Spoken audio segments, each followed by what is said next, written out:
Welcome to Aakash GS classes. Aakash GS classes में आपका स्वागत है दोस्तों। आज हम करने वाले हैं सोशल एंड पॉलिटिकल लाइफ, जो कि क्लास 8 की बुक है और ये एनसीईआरटी बुक है।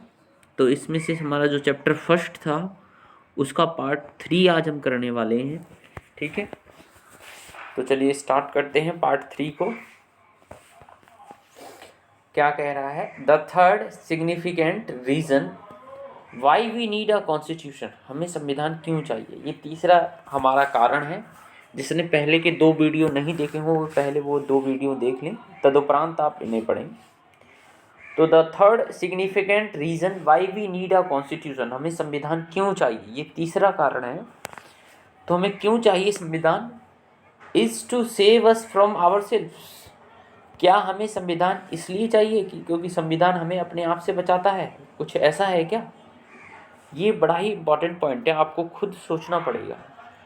अभी विचार कीजिए जो मेरे स्टूडेंट हैं, कि आप ये सोचिए कि जो संविधान है, कॉन्स्टिट्यूशन है, वो आपको अपने आप से कैसे बचाता है। उसके बाद इस बुक को पढ़िएगा यहाँ से। तो जो संविधान है वो आपको अपने आप से कैसे बचाता है।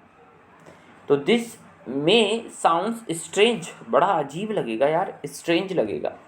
ऐसा कैसे है यार, संविधान हमें अपने आप से ही बचाता है, स्ट्रेंज नहीं लग रहा है। This may sound strange but what is meant, लेकिन इसका कारण यह है, by this is that we might at times feel strongly about an issue that might go against our larger interest and the constitution help us guard against this. ये कह रहा है कोई एक ऐसे इश्यू के बारे में सोचो, यहाँ तक तो समझ में आ गया ना। This may sound stranger but what is meant, इसका मतलब ये है by this that we might at time feel strongly about an issue, हम किसी इशू के बारे में कभी सोचते हैं। कोई एक ऐसा इशू सोचो, कोई ऐसा कारण सोचो, ठीक है, वो कारण पहले सोच लो। दैट माइट गो अगेंस्ट, जो हमारे खिलाफ जाता है। कौन से खिलाफ जाता है? आवर लार्जर इंटरेस्ट, यानी सपोज कर लो आपको टीवी देखना है, ठीक है, ये एग्जाम्पल के तौर पर लेते हैं, लेकिन अभी आपको होमवर्क भी करना है। लार्जर इंटरेस्ट आपका क्या है? आपका फेवरेट प्रोग्राम जो है टीवी पर अभी चल रहा है, ये आपका लार्जर इंटरेस्ट है, ठीक है। इसमें आपकी जो रुचि है वो सबसे ज़्यादा है, और यह प्रोग्राम जो टीवी पर चल रहा है इसे आप नियमित रूप से देखते हैं और कभी छोड़ते नहीं हैं। अब होमवर्क भी करना है, तो अब यही चीज़ यहाँ अप्लाई करो। ये कह रहा है this is mean that we might at times feel strongly about an issue that might go against our larger interest and constitution help us guard against this। तो आपका लार्जर इंटरेस्ट क्या है ये, लेकिन ये जो होमवर्क है ये आपको क्या कर रहा है? रोक रहा है क्या आपको टीवी देखने से? तो कॉन्स्टिट्यूशन हेल्प करता है, जो आपके लार्जर इंटरेस्ट होते हैं उनको क्या करता है, उनके लिए एक तरह का सेफ गार्ड यानी सुरक्षा प्रदान करता है, कि आप जिस चीज़ में रुचि रखते हैं आप वही चीज़ करें, ठीक है। अब इसे ये मत अप्लाई करिएगा कि होमवर्क जरूरी नहीं है, टीवी देखना जरूरी है। अरे यार, ये तो एक एग्जाम्पल दिया है, ठीक है, ये नॉर्मली एक एग्जाम्पल दिया है, इसे आप रियल लाइफ से ऐसे जोड़ सकते हैं कि आपका लार्जर इंटरेस्ट, आप जिस फील्ड में जाना चाहते हैं ऐसे सोचो, और कोई आपको ज़बरदस्ती किसी और फील्ड में भेज रहा है, तो जो कॉन्स्टिट्यूशन है वो एक तरह से सेफ गार्ड बन के आता है, ठीक है। इतना तो समझिए। आगे चलते हैं।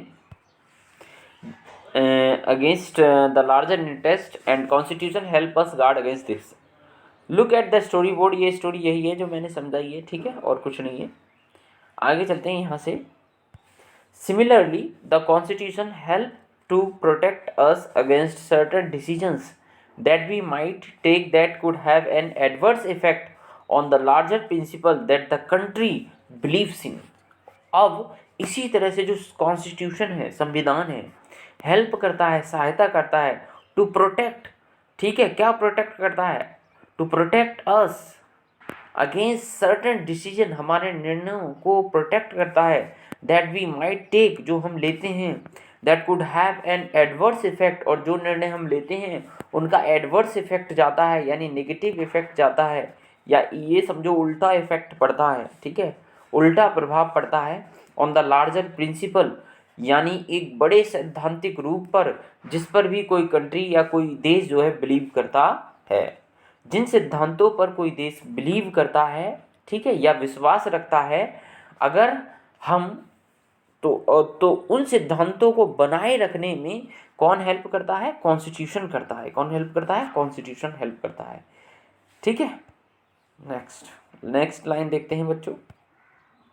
यहाँ तक बिल्कुल समझ में आ गया होगा। चलिए नेक्स्ट लाइन हमारी यहाँ से है।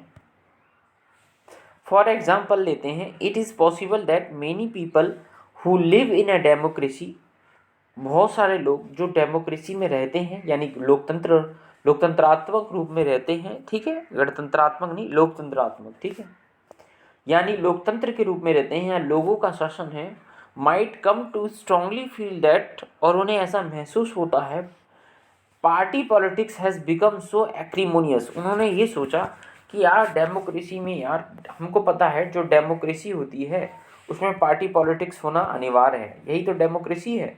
डेमोक्रेसी में आपको पता है कि जब तक एक या एक से ज़्यादा पार्टी नहीं होगी तब तक वहाँ डेमोक्रेसी नहीं होगी, ठीक है। तो इस कंडीशन में अब लोग ये सोचने लग गए, सोचो कि पार्टी पॉलिटिक्स से लोग परेशान हो गए हैं। Has become so acrimonious that we need strong dictator to see this right. अब उन्होंने सोचा कि हमें एक स्ट्रॉन्ग डिक्टेटर चाहिए। क्या चाहिए? एक स्ट्रॉन्ग डिक्टेटर। अब यहाँ पे आपको मैंने कई बार समझाया है कि जो डिक्टेटर होता है बच्चों, एक मिनट रुकिएगा, जो डिक्टेटर होता है वो होता है आपका जिसको कहते हैं तानाशाह। क्या कहते हैं? तानाशाह, यानी वो जनता द्वारा नहीं चुना जाता है। That not be elected by the people, that not elected by the people, उसे तानाशाह कहते हैं, जो जनता द्वारा नहीं चुना जाता है, ठीक है। ऐसे लोगों को तानाशाह कहते हैं, जैसे पहले राजा हुआ करते थे। तो अब पार्टी पॉलिटिक्स से सब परेशान हो गए हैं। अब उन्होंने सोचा कि we need a strong dictator to set this right. एक हमें स्ट्रॉन्ग डिक्टेटर चाहिए जो इसे ठीक करे। अब swift by this emotion they may not realize that in the long run dictatorial rule goes against all their interest. लेकिन उन्होंने अपनी सारी जो भावनाएं हैं उन्हें हटा दिया और ये भी भूल गए कि आगे चल के लॉन्ग रन जो डिक्टोरियल रूल होते हैं, जो प्रशासक होते हैं, तानाशाह जो होते हैं, वो आपके इंटरेस्ट के विरुद्ध जाते हैं, ठीक है। यानी आपको जो पसंद नहीं है वो भी वो करेंगे, ठीक है। जो नियम या जो रूल्स आपको पसंद नहीं है वो भी वो लागू करेंगे, ठीक है। ये होता है। और डेमोक्रेसी में हमें पता होता है कि जिस भी पार्टी को हम पसंद नहीं कर रहे हैं उसे हम नेक्स्ट इलेक्शन में हटा सकते हैं। यही तो डेमोक्रेसी है, that we have right to vote.